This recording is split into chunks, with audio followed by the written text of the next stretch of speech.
بسم اللہ الرحمن الرحیم۔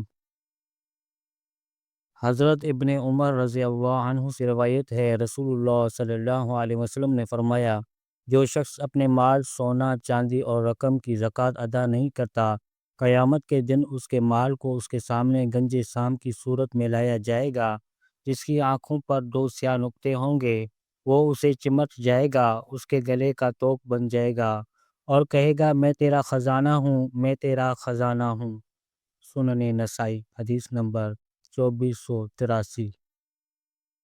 حضرت ابو ہریرہ رضی اللہ عنہ سے منقول ہے کہ نبی صلی اللہ علیہ وسلم نے فرمایا، جس شخص کو اللہ تعالیٰ مال عطا فرمائے پھر وہ اس کی زکوٰۃ نہ دے تو قیامت کے دن اس کے مال کو اس کے سامنے گنج سام کی صورت دی جائے گی، جس کی آنکھوں پر 2 سیاہ نقطے ہوں گے۔ وہ اس شخص کے منہ کے دونوں کناروں کو پکڑ لے گا اور کہے گا کہ میں تیرا مال ہوں، میں تیرا خزانہ ہوں۔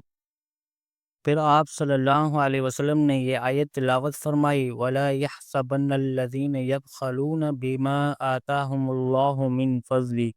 جو لوگ اس مال میں بخل کرتے ہیں جو ان کو اللہ تعالیٰ نے اپنے فضل و کرم سے عطا فرمایا ہے، وہ بخل کو اپنے لیے ہرگز بہتر نہ سمجھیں، بلکہ وہ ان کے لیے برا ہے، اور قیامت کے دن وہ مال ان کے گلے کا توق بنا دیا جائے گا۔ سنن نسائی، حدیث نمبر 2484۔